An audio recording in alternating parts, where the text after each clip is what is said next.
Pada bulan Maret 2022 hingga kini beberapa wilayah di Indonesia sedang memasuki musim panen raya. Namun harga gabah dan beras justru menurun dari mulanya Rp5.000 per kilogram menjadi Rp4.000 hingga Rp4.400 per kilogram. Penurunan harga ini disebabkan oleh tingginya stok yang ada, sedangkan permintaannya relatif stabil.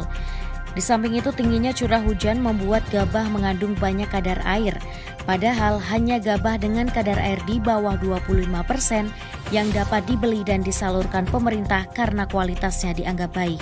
Pada 1 April 2022, Badan Pusat Statistik melaporkan perubahan harga gabah dan beras di tingkat petani hingga eceran. Berdasarkan data yang disajikan, harga gabah kering panen di tingkat petani tercatat sebesar Rp4.570 per kilogram atau turun 5,76%. Bersama dengan gabah, harga beras di penggilingan turun 0,49%. Sementara untuk beras grosir turun 0,08% dan beras eceran 0,23%. Kalau di sini diperhatikan mulai dari gabah kering panen sampai dengan harga beras eceran itu konsisten, semuanya di bulan Maret ini menunjukkan penurunan kalau dibandingkan dengan bulan Februari tahun 2022.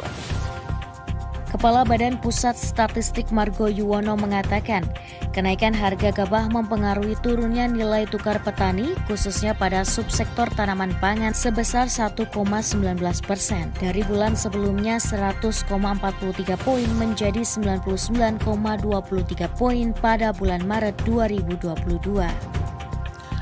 Pada Maret 2022, NTP itu sebesar 109,29%. Ya.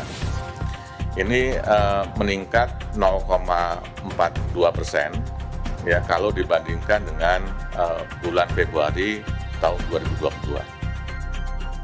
Kenaikan NTP pada bulan Maret secara keseluruhan diakibatkan oleh indeks harga yang diterima petani lebih besar 0,99% dibandingkan indeks harga yang dibayarkan petani yakni sebesar 0,57%. Terdapat dua subsektor yang mengalami penurunan kalau dibandingkan dengan bulan Februari tahun 2022 ya. Yang pertama yang mengalami penurunan adalah pada subsektor tanaman pangan, di mana pada bulan Maret ini NTP-nya turun sebesar 1,19% gitu ya. Kenapa turun? Karena kalau dilihat kenaikan indeks yang diterima petani itu ya itu dalam karena terjadi penurunan pada komoditas gabah gitu ya. Putri Mutia, Novan Dwitra, Tim TV Tani mengabarkan.